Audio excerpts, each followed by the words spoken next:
Assalamualaikum warahmatullahi wabarakatuh. Saya, anggota kelompok 8, akan mempresentasikan tentang teks dan novel sejarah.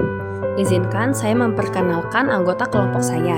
Yang pertama, saya sendiri, Furaida Jihan Aulia, lalu ada Lulu Rahma Edi Aliazini, Najmi Aulia Dinar, dan Nazifah Fitria Aziza. Nah, di sini saya akan menjelaskan tentang dua jenis teks yang menceritakan tentang sejarah. Yang pertama ada teks sejarah, lalu yang kedua ada teks cerita sejarah. Nah, di sini kelompok kami akan menjelaskan lebih rinci tentang teks sejarah dan novel sejarah. Nah, novel sejarah ini termasuk ke dalam jenis teks cerita sejarah. Di sini saya menjelaskan terlebih dahulu teks sejarah.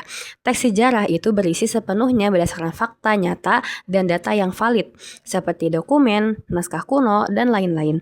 Tujuannya memberikan informasi yang akurat dan bisa dipertanggungjawabkan kebenarannya.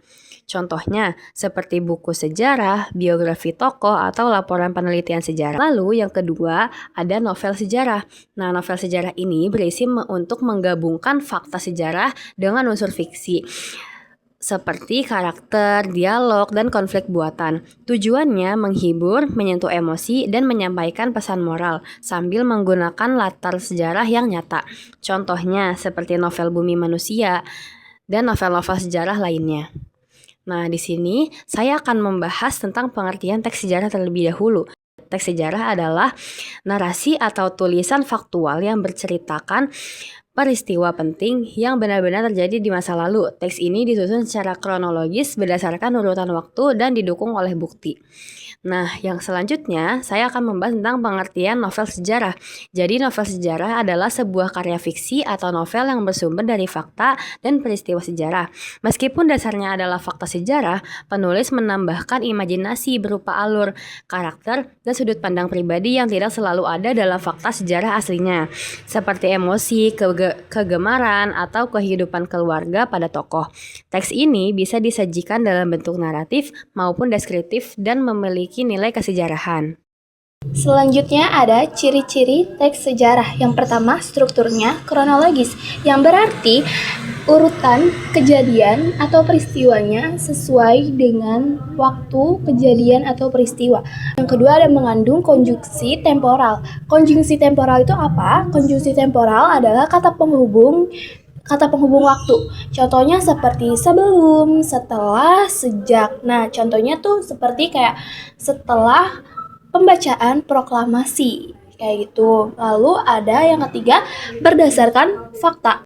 Teks sejarah harus berdasarkan fakta karena di dalam teks sejarah harus bisa dipertanggungjawabkan kebenarannya. Lalu yang terakhir ada objektif. Teks sejarah harus objektif, netral, dan tidak memihak siapapun.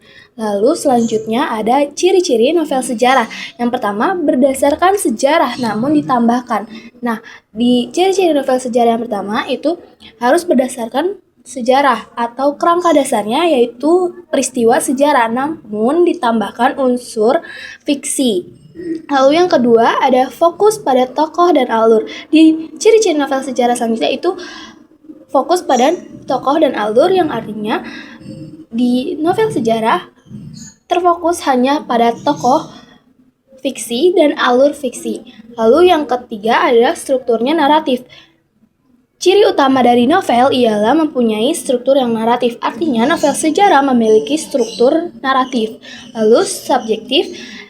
Kalau di teks sejarah bersifat objektif, sedangkan di novel sejarah bersifat subjektif, yang artinya ada tambahan-tambahan. Selanjutnya ada struktur teks sejarah dan struktur teks novel sejarah.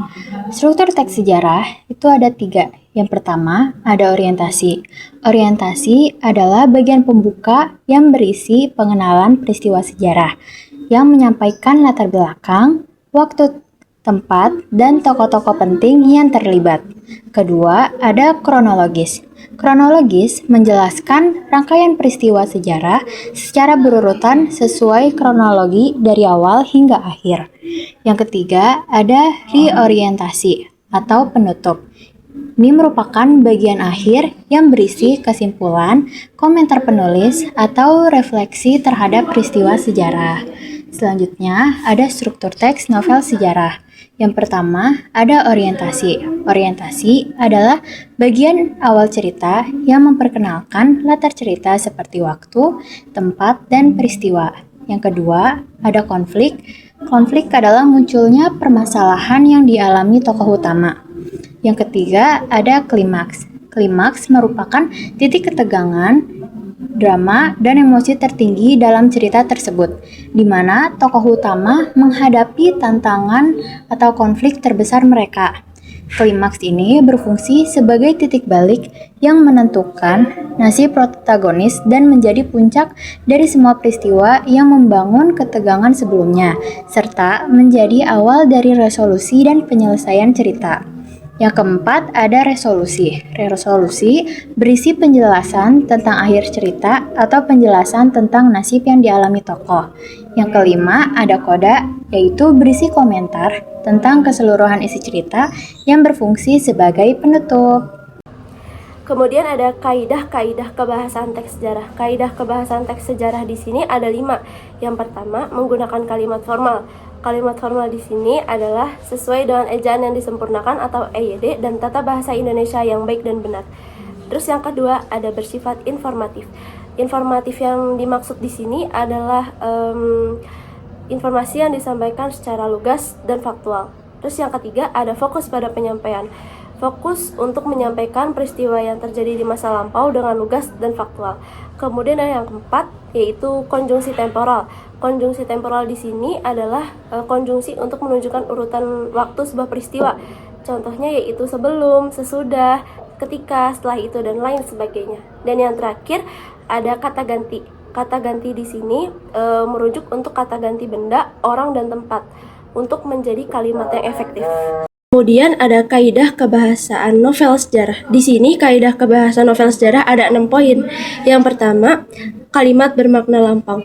Kalimat bermakna lampau di sini adalah kalimat yang menunjukkan peristiwa-peristiwa yang sudah terjadi di masa lampau. Terus yang kedua, ada konjungsi temporal. Konjungsi temporal ini seperti yang sudah dijelaskan pada kaidah kebahasaan teks sejarah, yaitu konjungsi yang menunjukkan urutan waktu dari sebuah peristiwa. Terus yang ketiga ada kata ganti orang ketiga. Kata ganti orang ketiga ini menggunakan dia, ia, dan juga beliau. Terus yang keempat ada verba atau kata kerja. Verba ini dibagi menjadi 2, yaitu ada verba material dan verba mental. Verba material di sini adalah verba yang menunjukkan sebuah tindakan, sementara verba mental ini verba yang menunjukkan tentang perasaan. Terus ada yang kelima nomina, kata benda. Dan yang terakhir ada 6 kata sifat. Berikutnya ada contoh teks sejarah dan novel sejarah. Untuk teks sejarah itu ada buku Sejarah Indonesia Modern 1200 hingga 2008. Dan untuk teks novel sejarah ada buku tentang Arok Dedes. Kesimpulan yang dapat kita ambil dari materi teks sejarah dan teks novel sejarah adalah bahwa keduanya sama-sama berfungsi untuk menghadirkan kembali peristiwa masa lalu agar dapat dipahami oleh generasi sekarang. Teks sejarah lebih menekankan pada penyajian fakta yang objektif, kronologis, dan dapat dipertanggungjawabkan. Sedangkan untuk novel sejarah menyajikan peristiwa sejarah melalui alur cerita yang dikembangkan dengan imajinasi pengarang, sehingga lebih menarik untuk dibaca. Dengan mempelajari keduanya, kita tidak hanya memperoleh pengetahuan faktual tentang sejarah, tetapi juga dapat merasakan nilai-nilai, pesan moral, dan semangat zaman yang terkandung dalam peristiwa tersebut. Sekian dari presentasi kelompok kami, kurang lebihnya mohon maaf. Wassalamualaikum warahmatullahi wabarakatuh.